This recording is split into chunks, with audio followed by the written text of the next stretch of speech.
Janine Mulone. And I'm Kristen Ciccolini. And you're listening to It's Just a Phase. Each week, we'll bring you inspiring and informative conversations about honoring the different cycles of life, covering topics of health and wellness, moon phases, astrology, witchcraft, feminism, and more so you can superpower your well-being and live your best life. Hi, Kristen. Hey, Janine. Mercury retrograde is over. Oh, thank God.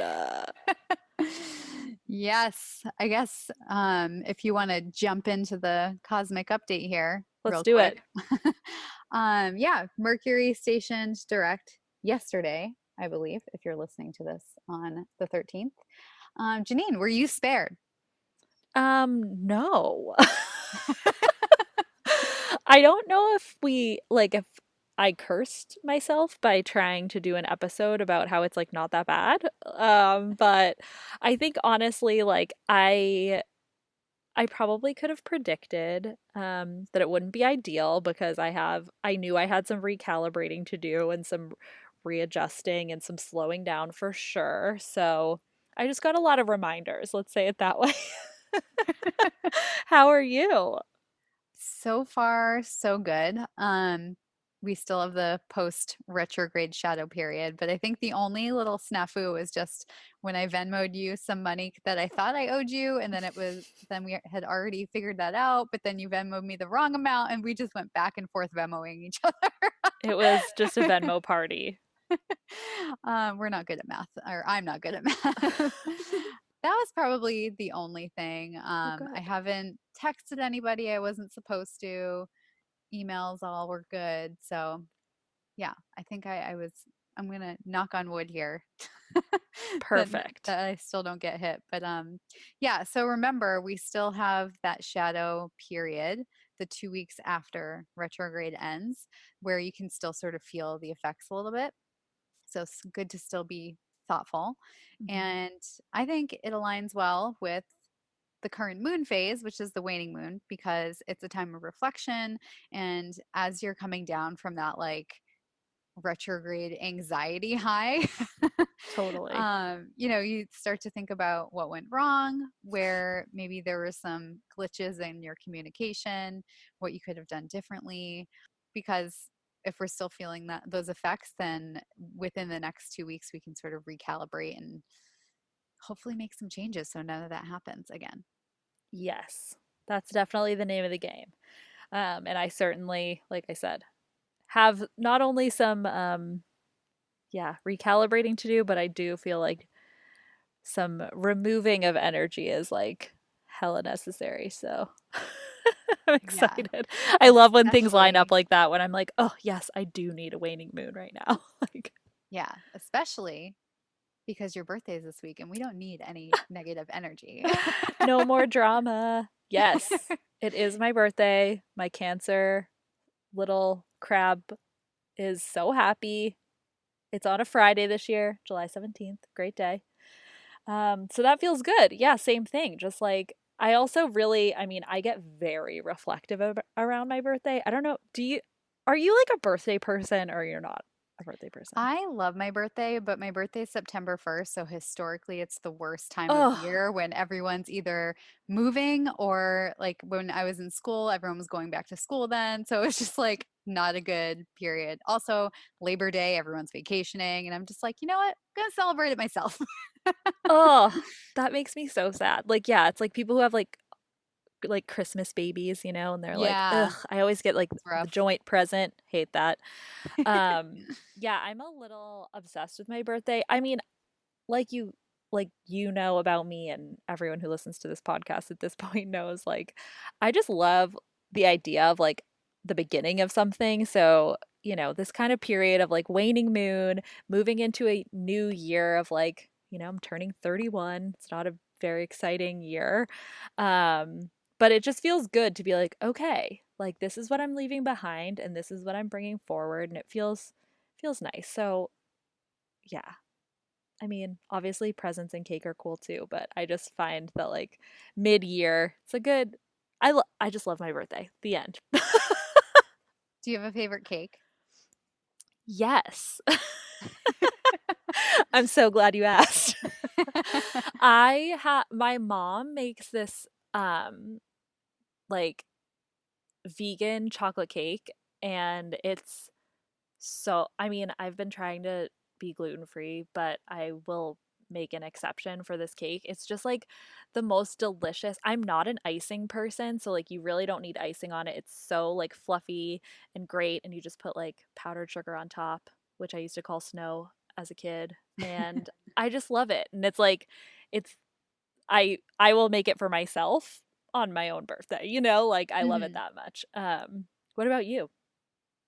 I like I'm a pretty boring cake person. I prefer vanilla, but also I'm not a big cake person. I'm a donut person. Oh, yes. Yes, Blackbird Donuts in Boston, Oh, hell yeah. Union Square Donuts in Boston, amazing. So good. Also gluten-free, but it's a real bummer that they don't make gluten-free donuts there, but every once in a great while I will go through the pain of eating it just for that like Right. one bit of pleasure. It's just so good. They really, really are. So yeah, I mean, that's kind of the same feeling I'm having with this cake. I'm like, all right, well, at least there's no dairy in it, which I'm also trying not to eat.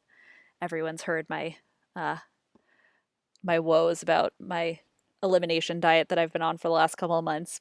But I think birthdays are the time to indulge.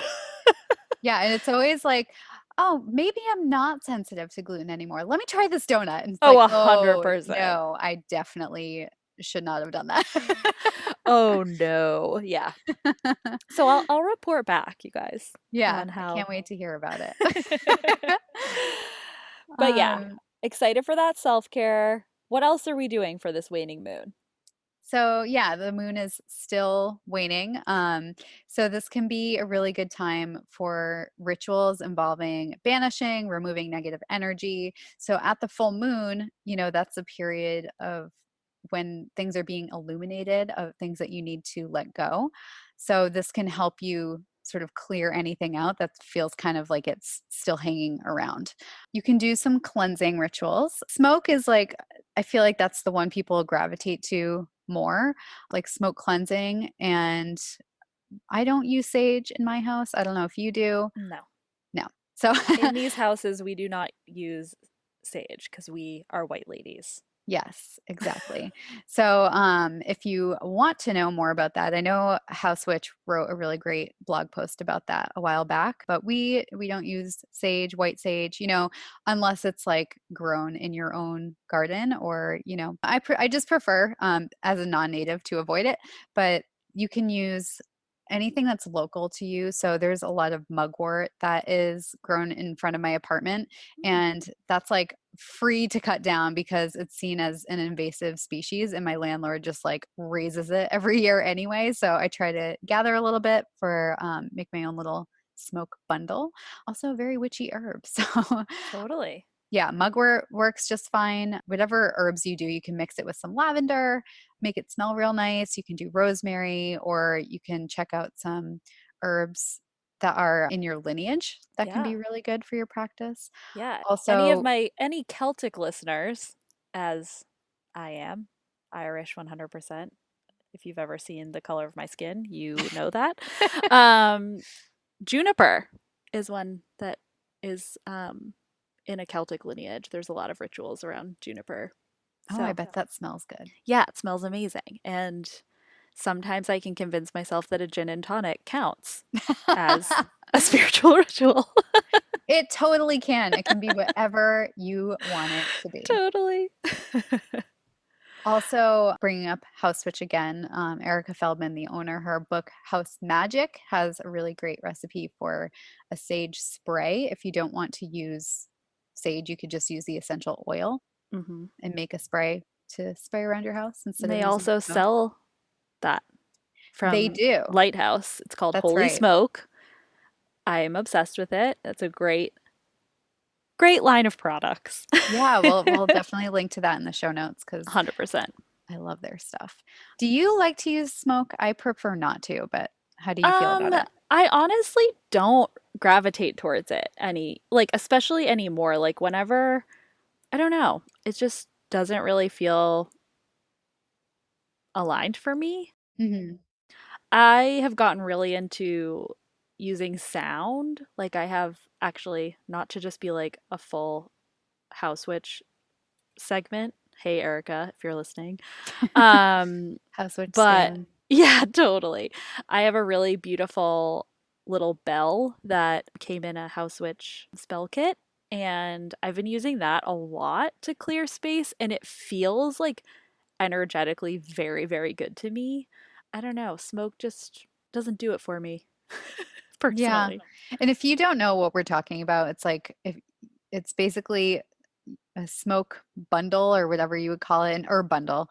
Um, it's just dried herbs like tied up, and then you light it on fire and, move the smoke around your house to clear some of that negative energy.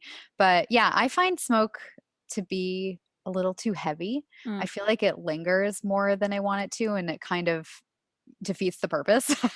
totally. So one thing that I've done that I really liked, I mixed lavender, thyme, and salt in a bowl with some hot water, and just sort of let it steep, and it smelled really beautiful.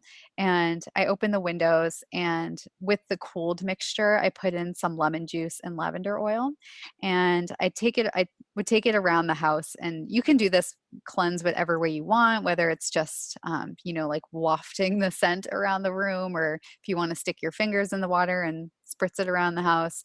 Do it whatever way you want. I like to open the windows so it kind of feels like the energy's leaving. And when I was finished with that, I just strained out all the herbs and bottled that mixture for spray. So similar to the holy smoke spray, just it just smells really nice, lavender and lemon. And yeah, I put the rest of the herbs outside into the soil outside. So Oh, yeah, I just love that. an option, different option, and it looks really pretty too. Yeah. I'll post a picture of that on Instagram because it's beautiful. Oh yeah, please.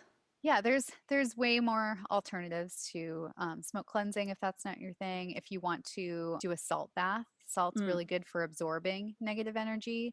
You can also put a bowl of water and salt in the middle of your room if you want to, or meditate with some crystals that are known to absorb or remove negative energy. So things like black tourmaline, obsidian, amethyst, any quartz will do. Do you ever use those for energy clearing?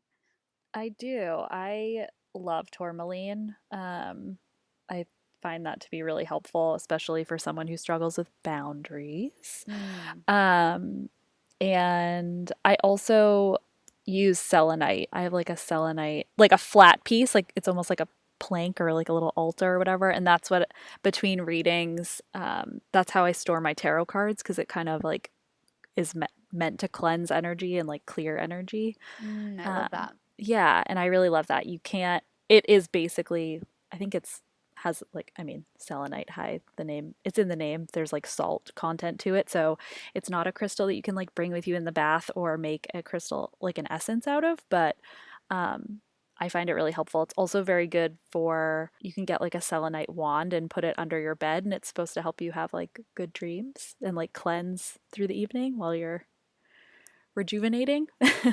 So, Nice. yeah. Yeah, I've heard of people getting those, that what you're talking about is the selenite plate, I think it's called. Yes, there, thank And you.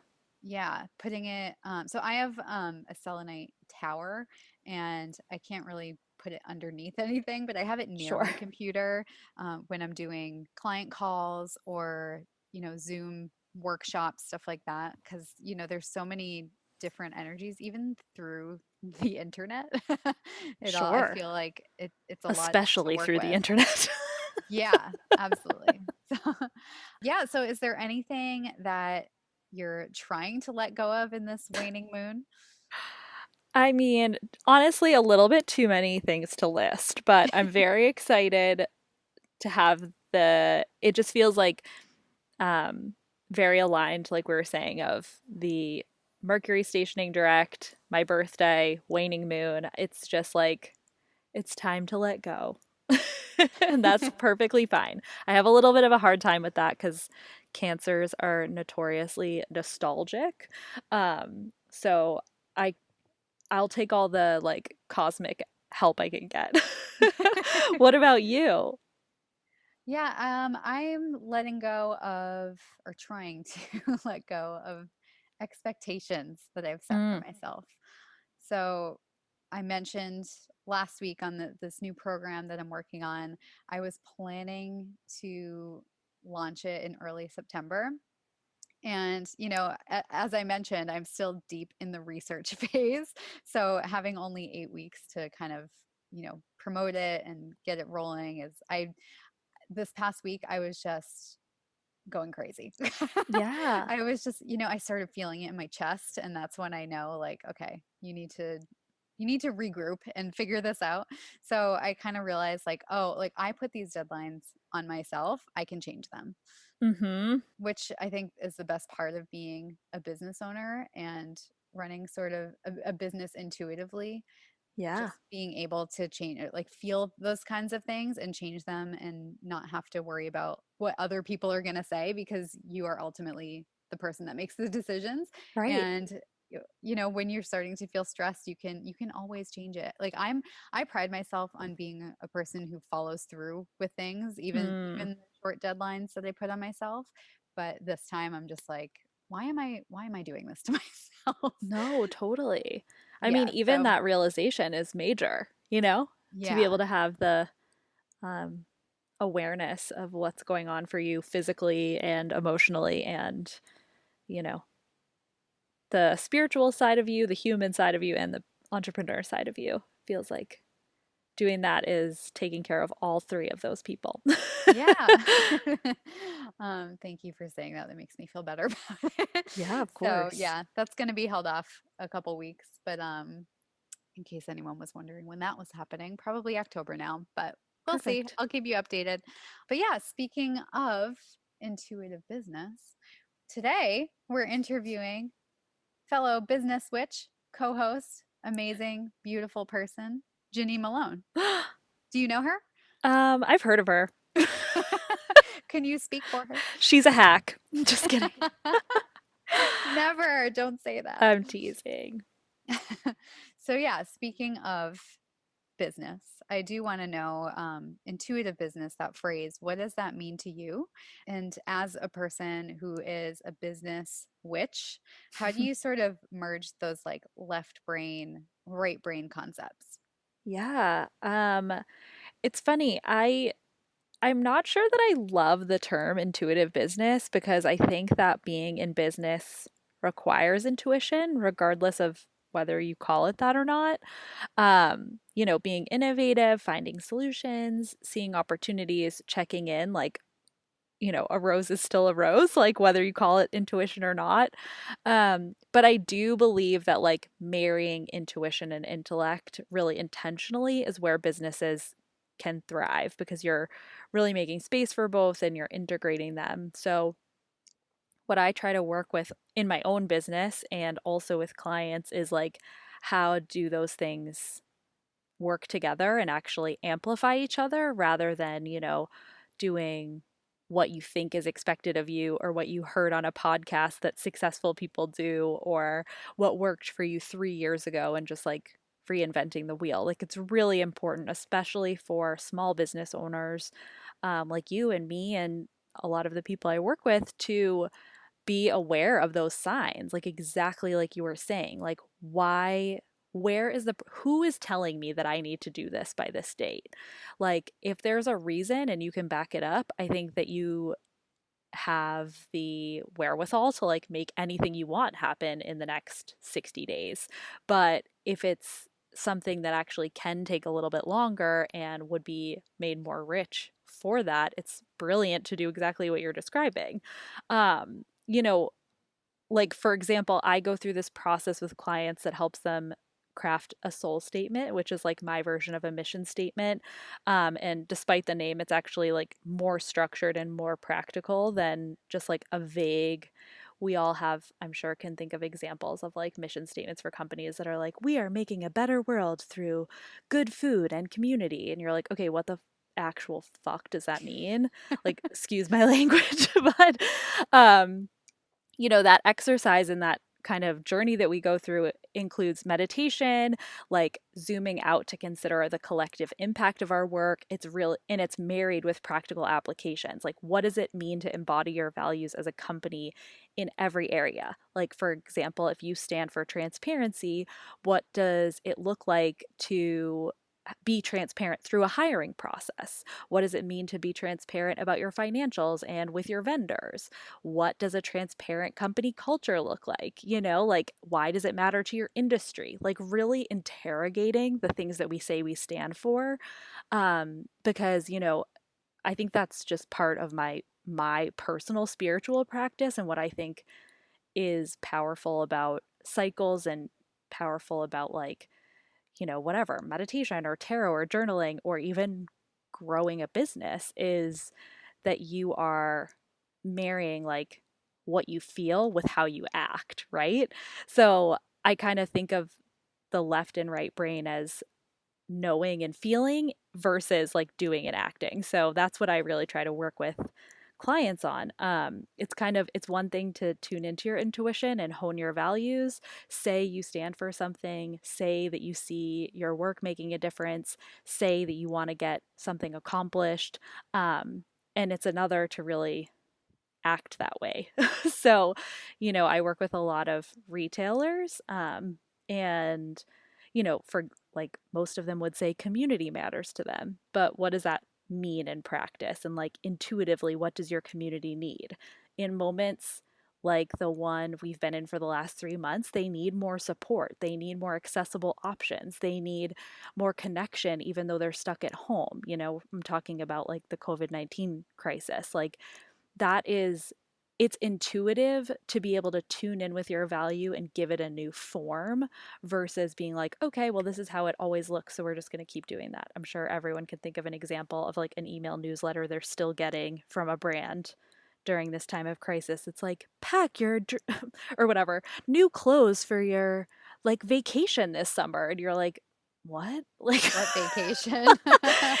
so I just think long story short, I guess, I think intuitive business is like about looking at yourself as separate but in partnership with your business as well as with your intuition. And I think it just makes your business more human, personally.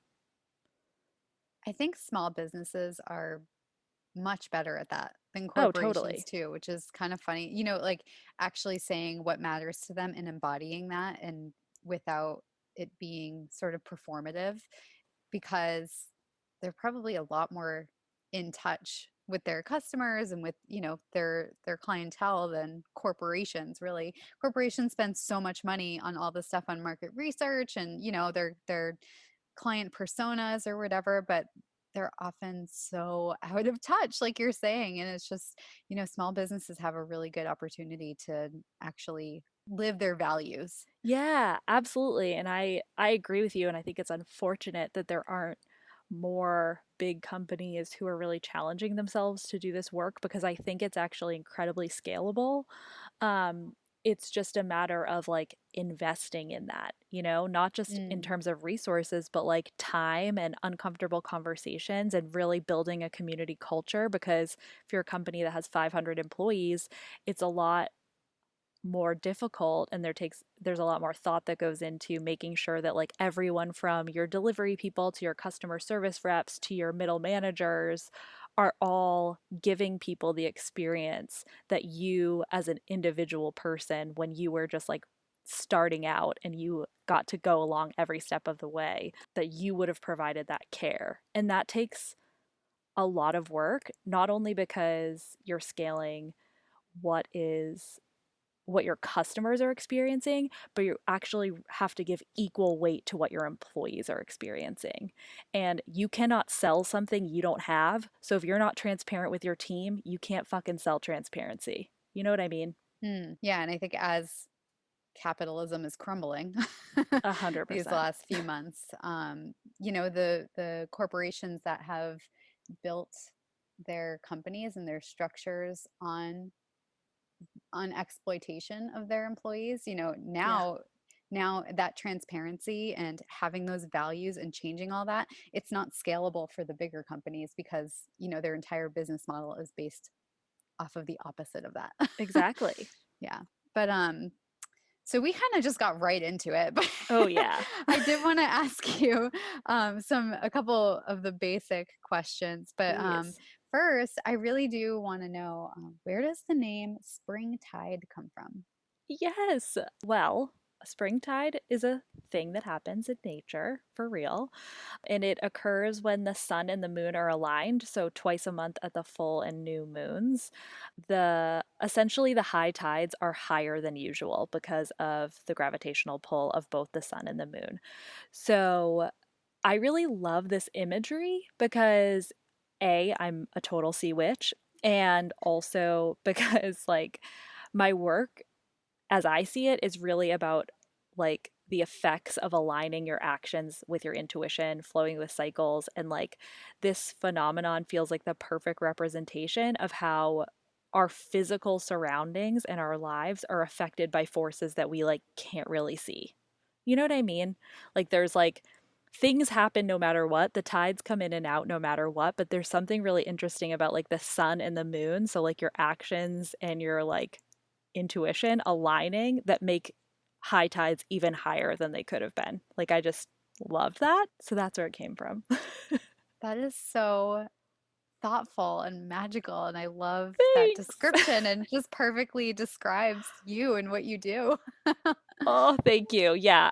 I mean, I'm sure a lot of people feel like this with and like we even felt like this naming the podcast. Like I don't know, naming things is really hard and I don't even remember where I came across reading something and something was referred to as a spring tide and I was like, "Oh my god, that's it." So, I love it. Thank you for asking. It's like no one ever really asks, and I do think it's a good representation. So, what is your sign, your big three, Oh yeah. and how do you think that that impacts how you run your business? Um, well, I'm a Cancer sun and a Capricorn moon and Libra rising. So, balance is sort of my thing, even though that word makes me roll my eyes. Maybe more so it's about like making space for opposition or like holding both. Um, I'm basically a human yin yang. And so I'm surprised actually I don't have a ton of Gemini. I don't know if I have any Gemini in my chart, but I very much relate to that energy of like integrating both things and like being okay with two different ways of thinking about things. I think that in some ways, all of that together has made it really easy for me to hold my own in really like really woo woo, really spiritual spaces and also like come up with strategy like with the best of them. You know what I mean? Like I've always sort of felt, I think up until starting my own business, I sort of felt like I didn't really belong in either space. Like I wasn't super witchy and spiritual, but I also like, would interview for these like more agency marketing jobs and I was like, ugh, like this is like way too straight lace for me, like I was like the weirdo. So yeah, I mean, I'm really emotional. A lot of my business is about following feelings and working with them. That is like full Cancer. My Capricorn moon brings grounding to the table, which is very necessary because as much as I like want to hold space for feelings, I also want to mobilize them and like create something from them. So that's a really helpful relationship. And again, like in the zodiac calendar, Cancer and Capricorn are opposites. So like you have I think we'll have it, well, we're recording this in advance, but like the Capricorn full moon comes in Cancer season, which is always really cool for me. um, and yeah, I mean, I really relate to the little Capricorn goat because I have a hard time feeling safe with downtime. I'm a little bit of a workaholic. And Libra rising is basically like I just have a fascination with the idea, not necessarily of balance in terms of like having it all, but just kind of like how do you hold all of these different things? How are you an ambitious person who also wants to be like deeply intuitive? Like, how do you marry strategy with feelings? And so I like to treat things with equal measure and equal importance. And like I said, that's kind of like intuition and intellect for me at work. Yeah, I love all of this about you. And I think that's why we get along so well, is because you sort of have that balance there, because you and I both like really practical, actionable things, but Yeah. also really Right. like, out there in the cosmos type things. So, Yeah, there's nothing worse than like, I don't know, I find it really difficult to not have that balance. I mean, I guess because it's like in my chart, it's like everywhere, but yeah.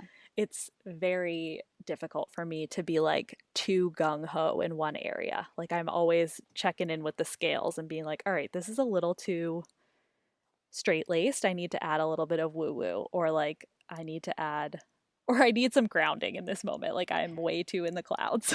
Yeah. So I think that is a good segue into what you actually do at Spring Tide. What do you like to call yourself? What do you do with clients? Tell us all about it. Yeah, that's a good question. I think that naming what I do is like really hard for me. I like to say that I guide thoughtful humans through moments of growth and transformation with equal parts intuition and intellect. That's my like Mm. words. I do a bit of work with individuals who are just like looking for personal growth and transformation through tarot readings. I have an annual like kind of community journey called the program that's like a tarot journey through the seasons, and I do like weekly newsletter that's much more about personal personal work at this moment. But a lot of my work, what pays my bills, honestly, is working with small businesses who are looking to grow without selling their souls. So that's kind of where my Cancer Capricorn genius lies, like I want to feel the feelings. I want to understand your purpose. I want to know like all of your dreams and about everything, but I also want to make a plan to get there and like track those results. Like I'm very driven by producing actual physical changes. And I just find that most trackable, I guess, with businesses. So it's also where I just like see my work having the most impact, like longer term. So basically, like the feelings and the follow through. I really believe that small businesses have the ability to build a new paradigm where community isn't built through transactions, but through like thoughtful connection. And I really love getting to work with small business owners and dreamers and entrepreneurs to make that happen and show them that there is another way. You don't have to like lose your soul as you scale or, um, you know, give all of your money to Mark Zuckerberg to like Mm. make make more money. We uh, definitely don't want to do that. And I know yeah, a few of the businesses that you've worked with, especially in your Align to Amplify program. yeah, I remember you posting, or someone posted a screenshot of one of your Zoom calls, and I saw the little faces, and I was like, oh, she's in there. Oh, she's in there. And I'm like, all of these people are such great, amazing business owners and, really embody what you're trying to do here. So I think you yeah. do a really great job of that. If, Thank like just you. seeing how the businesses that you work with are doing that, and it just speaks to everything that you're doing with them. Yeah, thank you. I mean, I kind of feel the same way. You know what I mean? Like, I think I've started really figuring out that, I mean, again, I'm in year three technically of my business. So, like, I'm also recognizing that, like, those kind of people now are just like finding me, which is really, really cool rather than having to do like the convincing of, like, Mm. you should care about your community. You know what I mean? Like, luckily, I always work with thoughtful people, but now it's really cool to see the people who are showing up and I'm like, oh my God, wait, I've like seen your work and I think it's really cool. And like, I'm so glad that we get to collaborate and like do the damn thing. So Yeah, thanks for so saying that. exciting. It's like, you want to work with me? I want to work with you. Totally, 100%. I mean, I'm like everyone's biggest fangirl. Like, so yeah, it's really cool. Well, I know you mentioned in the past that you started as a stylist and, you worked for a design studio. So why don't you tell us a little more about your trajectory, how you got started, and also what life was like before Springtide? Yeah, I will I'll save like the super long version of the story, which is like, leading from college until maybe through 2015, maybe. So, like, what is that? 5 years. I was doing a lot of like creative freelancing. I was styling. I worked at photo studios. I did like some retail, like luxury retail management. It was kind of, it seemed to me like a very random path. Like, I actually remember putting together a portfolio website and I like put a placeholder text in like this one section of the about page, like under basically like my resume. And I was like, what do all these seemingly random things have to do with what I want to do now? And my friend was like, I think it was my friend Jeannie. She was like, you can't fucking say that. And it's not actually random. So then essentially, like before I started Spring Tide, like the 2 years leading up to it, I was the COO of a branding and design studio called JSGD. Hi, Jesse, if you're listening. And I was really in the midst of my own sort of like spiritual journey, awakening, whatever you want to call it. And I was really starting to notice an overlap between some of the personal work that I was doing around like purpose and impact and partnerships, and also the problems that we were running into to help small business owners. So, to be clear, I'm not a graphic designer. I was running our marketing services and doing a lot of one on one support for both our clients and our team.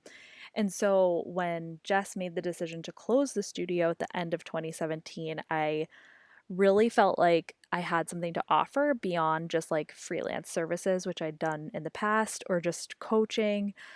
And I was really starting to see a method form on how like personal coaching, business consulting, growth strategy, and intuitive practice could all like not only intersect, but actually like really boost the effects of one another. And so Springtide was born. Well, so that kind of goes into my next question is why did you decide to start your own business? So it sounds like you saw that all of these things could work together and that you had so much to offer, but is there anything else that pushed you to get started on your own? Yeah, I mean, I kind of just like didn't see it another way. You know what I mean? Like the studio closed and I was also in the midst of planning my wedding, which if anyone who knows me is listening knows that was not a fun time for me. Um, and very happy to be married, Dean, who is definitely listening. But yeah, the planning was not super fun. And the thought of like interviewing for new jobs and having a boss who wasn't like a longtime friend and collaborator was just like a hell no for me. You know what I mean? Like, Ugh, yeah.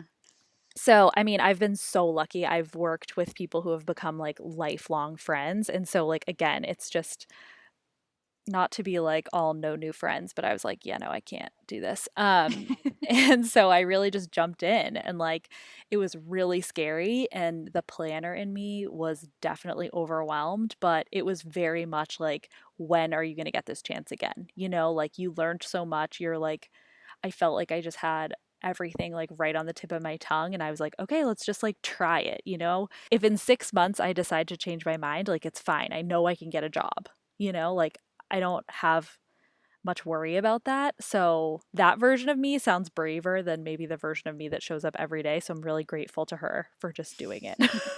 I think it's important what you said about interviewing because I felt the same way when I was at my last job before I started my own business, before I really changed careers. But I remember interviewing and being like, I don't want to do this. I have no interest in any of these other jobs, you know? No, I And I know. think that's a good sign and something to pay attention to, especially if you're kind of feeling lost and trying to find a new direction. Maybe the direction is going out on your own, you know, maybe Right.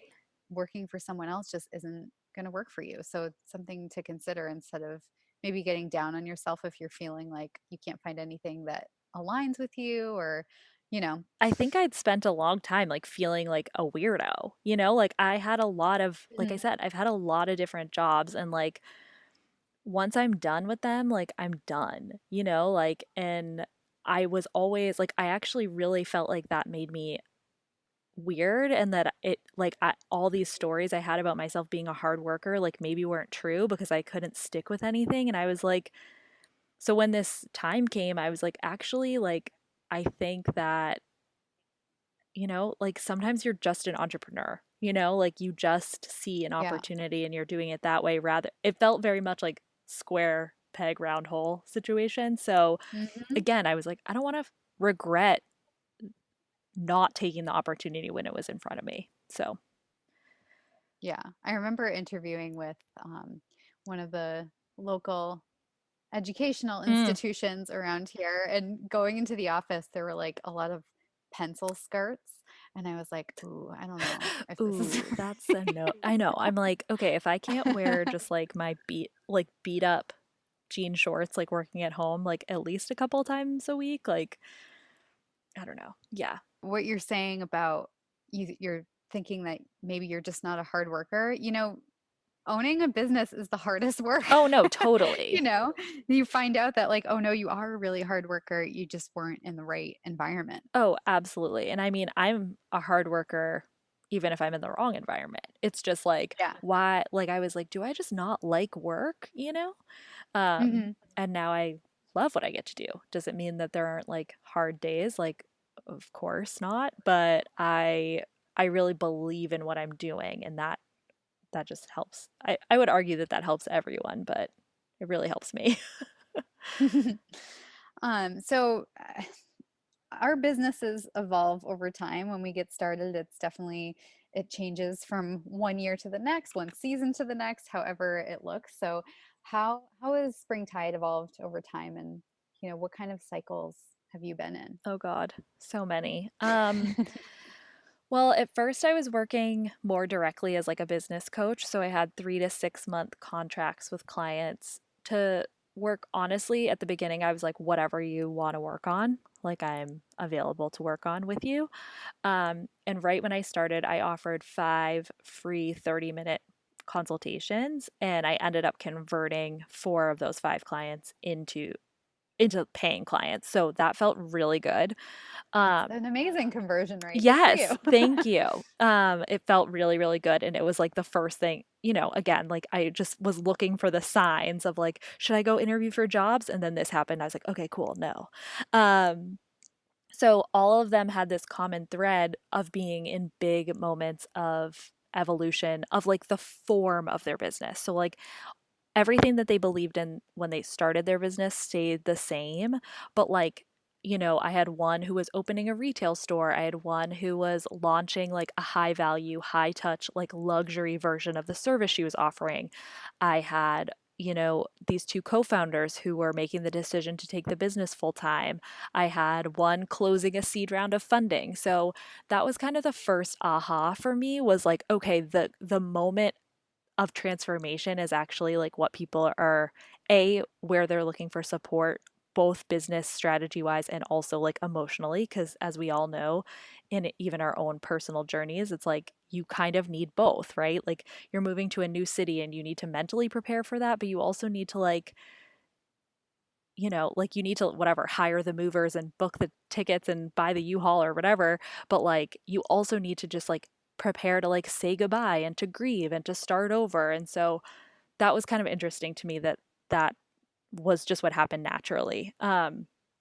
So then I was kind of like, well, why don't I also start offering tarot readings? Like, I use tarot for myself, I've used it for years.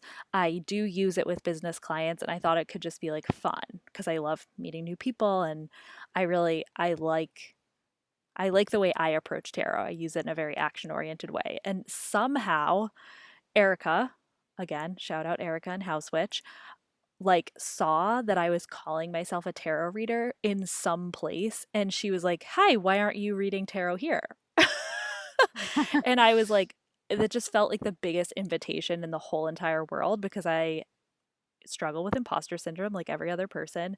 So, getting that invitation from someone who I really respected, who I respect not only her business but also like her approach to like witchcraft, um that just felt really good. So I started offering tarot readings at House Witch in person on Saturdays. And then that started getting me opportunities to do pop ups around the city at different stores. So it was kind of cool because something I had thought was sort of like this wild idea of like mixing business strategy with like tarot and intuition was like flowing really beautifully, actually. And I was doing these pop ups and I would meet business owners. And then I was like talking about business in this very human way that was kind of emotional and like really resonated with people. Like I started having people like out of nowhere be like, okay, so how do I work with you? And I was like, what? Like, you want to? And I mean, that felt really great. Again, just like felt good, felt aligned. Then I did finally get married in September of 2018.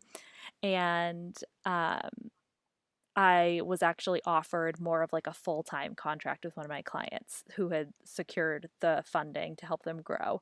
So that ended up being really good learning. I took on that contract and I had more room to play with like the application of some of my ideas and see the results in like a larger scale way, which again felt really good because something that I believe in is like it's not just for small business, the work that I do. It's actually about scaling and integrating and having that be built into the foundation of any business that wants to stay, one store and three employees or wants to grow to be like, $25 million company that's like publicly traded. Like I believe that that's something that's possible. Um, so, anyways, that felt really good. I got a lot of information from that. And like I said, learned quite a bit about fundraising and things like that, which I didn't understand before. And now I'm back working directly with individuals and founders and their teams to pivot and evolved in this like wild time, this wild year of 2020. I'm also like in the process personally of distilling some of the ways I work into courses and workshops and more community offerings, which I'm really, really excited to do. It's always been like the vision since I started to like have more accessible ways to work with people when my time is, I still continue to only have 7 days in the week. So, unfortunately. So, yeah, that's kind of, does that answer the question? That's the Yes, it journey. does. The journey of Spring Tide. Yeah. And I'm looking forward to hearing a little more about the things that you're working on now. But first, I Oh, wanted to yeah. ask, as you've evolved your business, all of the things that you just mentioned, have you developed or incorporated any business related rituals to help you along the way? Oh, yeah. Um, I Yeah, let's see, what do I do? I align my monthly intentions and plans with, I'm a solopreneur right now, so I get to just be like, okay, what's the moon doing and what's my menstrual cycle doing? I like very much take that into consideration when I'm plotting out a month. So that feels like pretty witchy. Obviously, that's a lot that we talk about.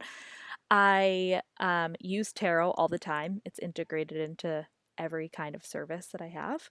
Um, I talked about this a few weeks ago about creating seasonal mood boards. So that's a little spiritual practice that maybe isn't spiritual for everyone, but it is for me. Um, and what else? I make planetary to do lists. So each day of the week is ruled by and named for a planet. And I really try to organize my tasks by those categories. We can link in the show notes. I have a blog post about how to do that. And that has been like really helpful for me to get me in the zone of like one kind of task and to manage my time because I'm not always great at reserving time for like the big picture stuff, but I know like on Thursdays are ruled by Jupiter. It's a day to expand, and it feels really good to be like, okay, that's the day that I like learn. It's the day that we record this podcast. It's a day that I do like reach out for collaborations or partnerships. And so it feels really good to like know that that time is automatic. Um, like I said, I just love like take witchcraft and make it like super type A. That's me. Um and I also I do this as a personal practice and I did it in the Align to Amplify course that you were talking about, and I'm working on um, some other ways to offer it, but I make audience alters. So people who I'm trying to call in, whether it's like for a new program or, um, if I have one-on-one time open on my calendar, I like to make a little altar representing like the energy of the customer that I'm looking to work with. That's I really love fun. that. That's such a great idea. Yeah, I really love to do that. And like, I actually have some screenshots from the Align to Amplify program where people were like, oh my God, I made my altar. And then I got like a huge wholesale order from like a store I've been following forever. And I was like, oh my God, like geeking out. That's amazing. So yeah, that was like kind of a personal practice. And again, when I went to put it in the class, I was like, is this weird?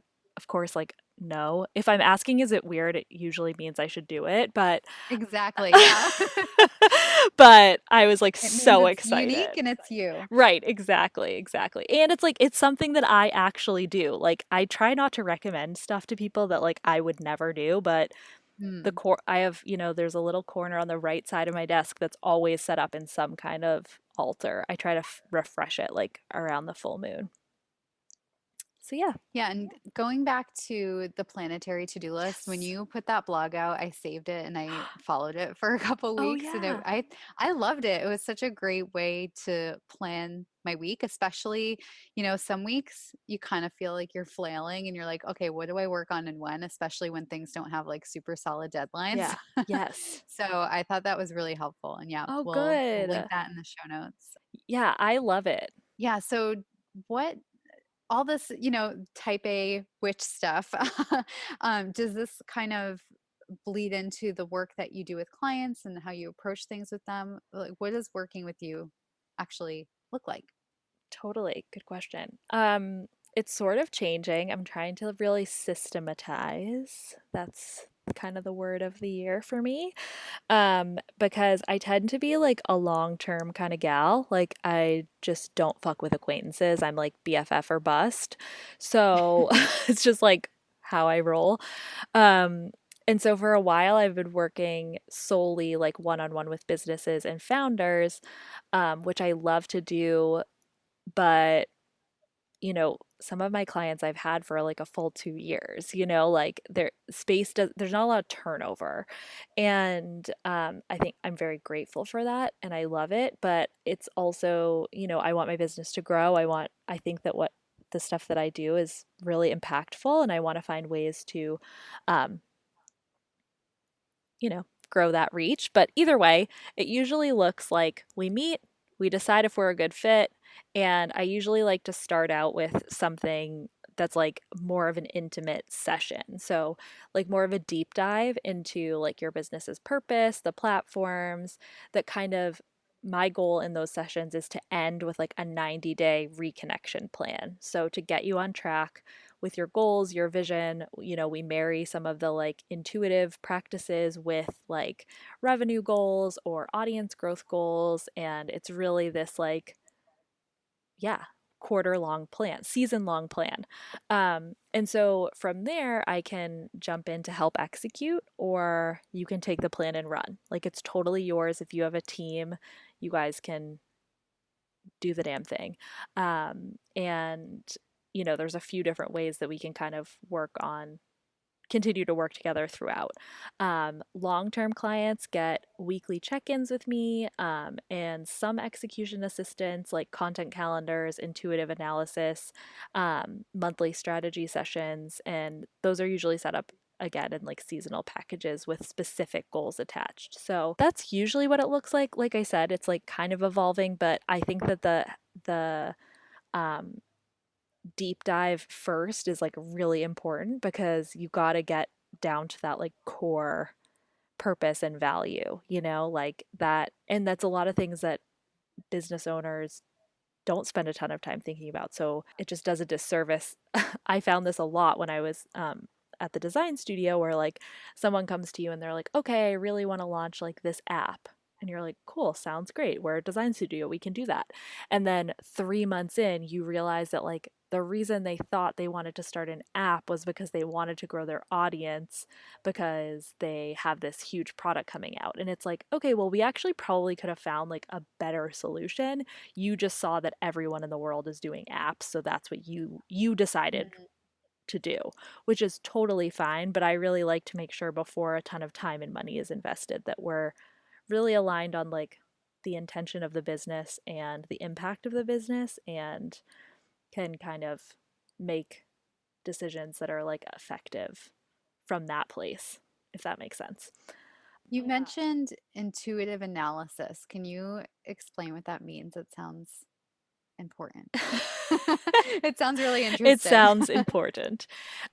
Yes. So I am big on running analytics. Like, that's just, I think, a very important part of any business. A lot of business owners that I work with are scared of looking at analytics. And I also kind of marry, again, I have this practice of like when we're establishing those values, say, for example, I'm trying to think of a good one.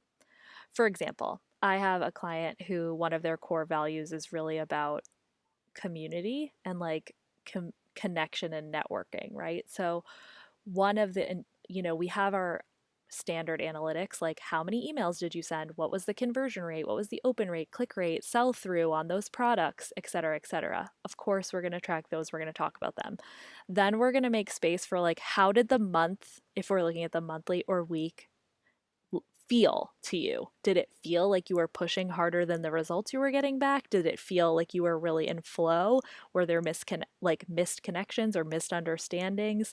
Like, how can we hold space for like the experience that you had as well as the results that you produced?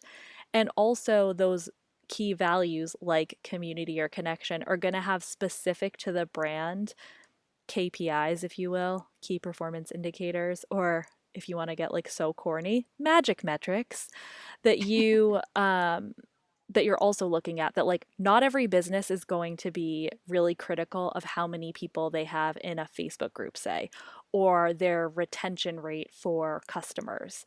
Like that could be really important to a business, like one that's trying to build community and therefore build loyalty and build connections, but it's not something that every person would suggest looking at for every business. So something that's like a little bit more tailored. Does that make sense? Yes, I love that stuff. I love nerding out and all this stuff. So, Yeah, me um, too. I mean, I'm a freak about analytics. Like if you work with me, like I will make you look at numbers because it's like there's knowing in that. There's information. And so I think it's important to also marry though like yeah, the experience and like again, if you are how do you track, that's kind of a cool existential question I like to think about with people. Like if you are someone who, one of your business values is like feminism, like how do you track that? How do you know if you're embodying that value? Like can we think of an area to look at, like results oriented area, to see if we are hitting our goal? Do we have to send out customer surveys? Do we have to like, you know, get certain engagement around certain content? Like it's kind of cool. I really love to get to work with people on like what those numbers are. yeah, I love diving into the nitty-gritty of that Yeah. stuff and owning a business, I feel can be really fun in that way. It's almost like a game. Oh, 100%. Um, but yeah, I know we're diving into get super detailed business stuff. So sorry if you're not a business owner.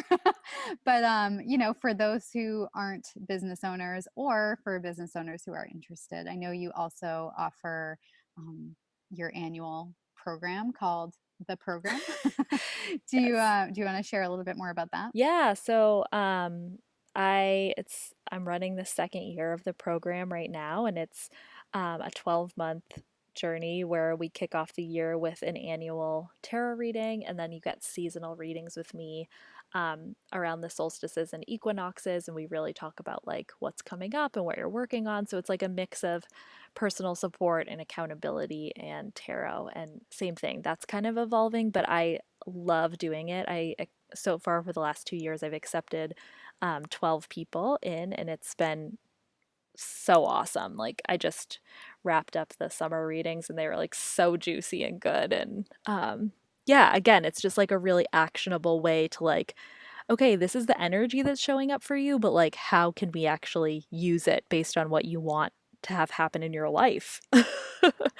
That's awesome. I think people could really get a lot out of that, especially, you know, just getting some guidance throughout the year if you're trying to figure out what your life is supposed to look like, Totally. especially in 2020. I'm sure the people who are in your program super appreciate having you available to them right now. Yes, it's funny. It's like I yeah, I always go back to like of course their annual reading because we pull cards for each season. And I'm like, "Oh yeah, remember when we thought like summer this card in summer was going to mean this?" Like, "Yeah, no, it means the world is on fire." But it's like it's kind of fun. It's really cool. So you mentioned that that's evolving. Also, I mean, we're always evolving, but what are you working on right now? A lot. So, like I said, I have a few one-on-one clients who I've been working with for a long time. They're all in the midst of some pretty big shifts in their businesses, so I'm doing a lot of work that's like offline and not shareable, but is really, really cool, and I'm excited to get to talk about more in the future around community building for brands. So, that's taking up a lot of my time. But I'm also currently working on some, yeah, evergreen resources, classes, offerings that are more like self-led or community oriented, so that A, I can help more people, and B, that my work remains accessible to people at different stages of growth, whether that's like business or personal or otherwise. And yeah, like I said, I'm really taking the time to work on some of my own internal systems and goals so that I can grow and scale. It's funny, sometimes I feel like I need a me, like someone to help strategize and talk things through. And that's part of what I'm working on right now, too, is like, what does my support system look like? I spend a lot of time in other people's businesses and other people's energy fields. And sometimes I need a reminder to tune in with my own. Always learning, like um so yeah, there's a lot happening, and I think that over the next like month or 6 weeks, a lot of that's going to come to, I guess, more a physical manifestation, but right now I'm like definitely in it. I think it's important that you said that you're looking for you or someone like you, and it's okay to ask for help even if you're someone who leads other people. Like a nutritionist can also need their own nutritionist. A business coach can also need their own business coach, Oh, because totally. we are so focused on other people's stuff that sometimes our own situations, we can't see the big picture. Yeah. We're so involved in all the details that it can be a little bit hard to zoom out. Yeah. So yeah, I think being able to reach out for help and without feeling like self-conscious about it, or a lot of people have a difficult time asking for help, so it's Yes. I think it's important that you mentioned that. Yeah, I think that like in general, it's like we work with other people or collaborate with people or join communities because like we want to see a mirror. Like we need Hmm. someone to hold up a reflection of ourselves without the dialogue that's happening in our head and our own imposter syndrome and our own doubt and our own overthinking. And like that is truly what I think I can provide for people. And I think I do a pretty good job, but I have my own shit that I need to work through too. And like, Hmm. yeah, I think you're right. I think it is really hard to ask for help, and it's taken me a long time to get to a place of like being able to own that and not feeling like it makes me any worse at what I do? Hmm. Um, but yeah, like therapists needs therapists, like Yeah, it it's makes you better at what you do. yeah, you can only take people as far as you're willing to go. So if I stop working on myself and working on my business and working on my mindset and my intuition, like then I can only bring people to the level I'm at now. And I'm just not Mm, good with that. Like I want everyone to go further. I love that. I think that's a great place to end. Yeah. That everything, all of this sounds incredible, and I'm sure everyone is clamoring to work with you now. So how can everyone get in touch to work with you? Well, the best way to find out about ways to work with me, new classes, content, etc., is to sign up for my newsletter because it's kind of my favorite platform, but also because it will get you a free 1 hour success through cycles webinar, which kind of like lays out my approach to working with cycles and like how to apply that to business, or even if you don't own your own business, like just apply it to your own ambition. I've done a version of that class not that long ago that Kristen took. It Um, was amazing, so you should definitely sign up and get all the info because it was really Oh, helpful. good. Yeah, so that is there for the people. And also, of course, you can follow me on Instagram at spring___ tide. Um, I don't know what my relationship with Instagram is going to be like from one day to the next. So, newsletter is best. And of course, you can email me at Janine at springtide.vision, which is my URL, springtide.vision. Um, Doing a website overhaul, so there's just a little maintenance page, but you can get the sign up to the newsletter and that class and a bunch of blog content there. Amazing. So I took that Success Through Cycles webinar a couple months ago, and I thought it was super helpful and informative. So you should all go sign up for that. If you want to reach out to us through the podcast, you can find us on Instagram. It's at It's Just a Phase Pod, or emails at It's Just a Phase Pod at gmail.com. And if you liked what you heard today, we'd love for you to leave a review on iTunes. It helps people like you find our show, and it makes us really happy, especially in cancer season. So we're going to cry with beautiful, grateful tears if you leave us a review. Please. Thank you, Janine, for all of your time and sharing everything about Spring Tide today. We appreciate you. Oh, I appreciate you. Thanks for asking such good questions. Until next week. Adios.